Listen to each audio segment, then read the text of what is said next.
Chairman না super, কার জন্য পড়ল হকার উচ্ছেদের নোটিশ? এখন এই প্রশ্নই উঠে আসছে। আজ হকারদের পুনর্বাসনের দাবিতে শ্রীরামপুর ওয়ালস হাসপাতালে ডেপুটেশন দিতে যায় সিআইটিইউ এর কর্মীরা। যারা গুমটি উচ্ছেদ করা চলবে না, ইনকলাব জিন্দাবাদ, সিআইটিইউ জিন্দাবাদ, পুনর্বাসন ছাড়া গুমটি ভাঙা যাবে না, প্রাণ নিয়ন্ত্রণ করার ব্যবস্থা প্রশাসনকে করতে হবে। ওয়ালস হাসপাতালের চারপাশে হকারদের উচ্ছেদের নোটিশ দেওয়া হয়েছে। তারই প্রতিবাদে এদিন সুপারের ঘরে ডেপুটেশন দিতে যান সিআইটিইউ এর কর্মীরা। ইনকলাব জিন্দাবাদ,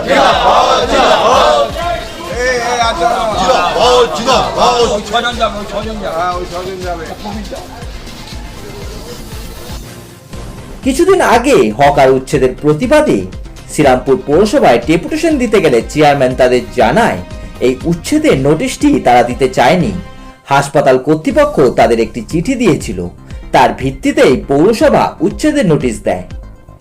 কিন্তু আজ সুপারের কাছে ডেপুটেশন দিতে গেলে তারা জানতে পারে সুপার এই বিষয়ে চেয়ারম্যানকে জানায়নি, বরং হাসপাতালের সামনে তীব্র যানজটের বিষয়টি জানিয়েছিল।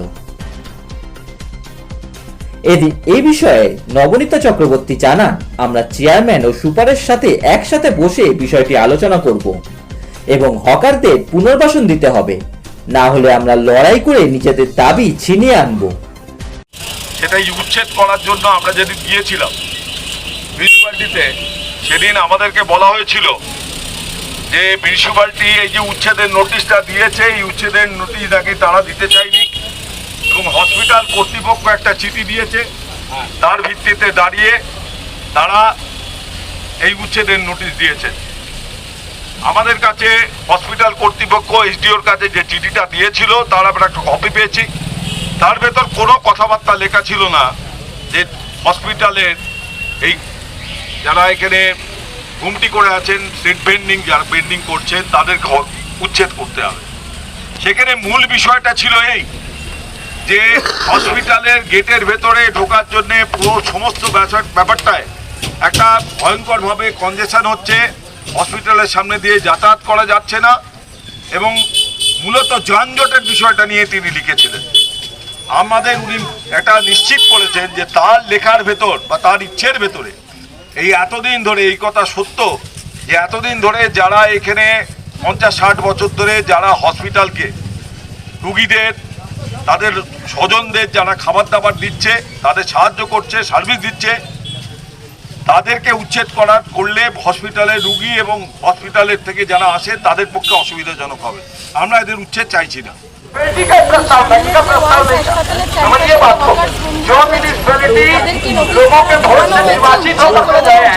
वो बोल रहे हैं कि अच्छा दिया जाएगा और वही लोग पब्लिक उनको वोट देना चाहता है। इस बात को समझना होगा, ये तो रोका गया, लेकिन रोकने के लिए जो विकल्प प्रस्ताव है खाली रास्ता खाली रखने के लिए हम लोगों को आपस में बैठकर एडजस्ट करना होगा। मत बोलिएगा আমার ছোট হয়ে যাবে, আমি কি করে করবো, এটা করতে গিয়ে সেটার মধ্যে লড়াই করতে সময় আসবে, কাউকেই রক্ষা করা যাবে না, এটা মাথা রাখতে হবে আমাদের। এটা কথা বললাম, সেই জন্য আমরা একবার বলবো ওই তিনটে দোকানদার ভাই আর আপনারা এখানে যারা এদিকে আছে দোকান একদিকে থাকবে, দোকান একদিকে থাকবে, দোকান দুদিকে থাকবে, এটা হচ্ছে মূল কথা। এটা প্রশাসন আর যিনি সুপারিনটেন্ডেন্ট সাহেব তিনি পরিষ্কারভাবে বলেছেন উঠে যাক। বিরোধী দলরা তো বলছে যে তৃণমূলের আমলে হকার উচ্ছেদ হয়েছে এবং সিপিএম এর আমলে হকার উচ্ছেদ হয়েছে, তাহলে এখন কেন বাধা দেওয়া হচ্ছে?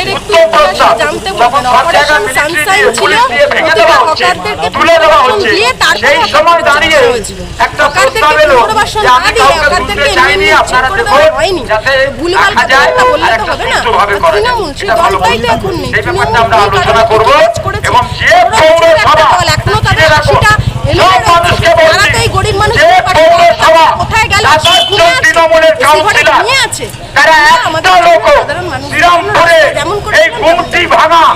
দেখুন সিপিএম এই ব্যাপারটা মাথায় নেয়, আমরা কিন্তু হকার করছি না। আমরা করছি অবৈধ লোক যারা বসে আছে তাদের উচ্ছেদ করছি। যে আইনের বাইরে গিয়ে অবৈধভাবে কোথাও বসে থাকবে, কালকে যদি কোনো পলিটিক্যাল সাপোর্ট এসে বসে, ভবিষ্যতে তাকে অন্য কোনো পলিটিক্স সাপোর্ট দেবে না বা দেবে, সেটা নির্ভর করবে তো তাদের ওপর।